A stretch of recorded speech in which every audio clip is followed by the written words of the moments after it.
Brothers and sisters, I now, as presiding Bishop of the Evangelical Orthodox Church in Uganda,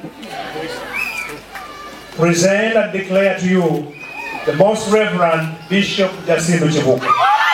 Minisita by'amateeka Kayinda Otafiire okuva ati asinzidde ku mukolo abadde Father Jacinto Kibuuka kwatikiddwa n'afuuka Bishop. Oluvannyuma lw'okutikkirwa Bishop Jacinto Kibuuka avuddeyo n'ategeeza nga bw'ali omweteefuteefu okuweereza endiga za Katonda ng'era bw'abadde akikola ebbanga eriise. As Jesus put it in the gospel, yes, that the stone that the builders rejected and become a cornerstone. My lovely brothers and sisters, I humbly ask you for constant prayers. For our battle is not against human forces, but against the rulers and authorities and their darker powers that govern this world. Akuliddemu emikolo egy'okutikkira Bishop Kibuuka nga Bishop Kiiza avuddeyo n'amukutira okubeera nga akkiriza mu Katonda omu si kye kyokka wabula n'okubeera nga awa ekitiibwa abagoberezi be awamu n'okubakumaakuma. Safeguard them against the wolves and hyenas. We are supposed to safeguard them against the false doctrines. You are supposed to go after the broken-hearted. You are supposed to help the weak, the young, and the unallowed. But above all, the widows and orphans. And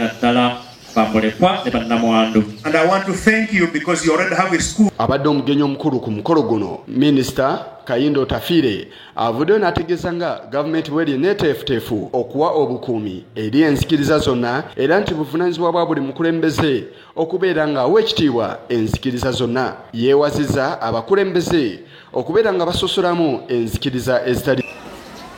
When you are a leader, all those God placed beneath you are yours. It's not up to us in leadership to judge. Raise all God's creation and let the differentiation in death be the job of God. Let God judge. Bring all men, help them to survive, nurture faith, and maintain peace. And then let God make the final determination.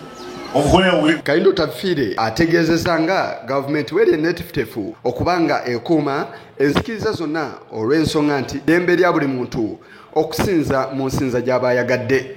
Our constitution guarantees freedom of choice in worship.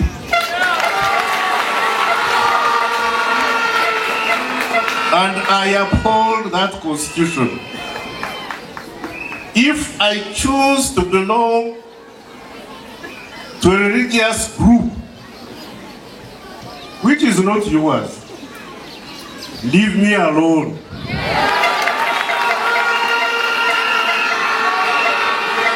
We have freedom to believe and not to believe.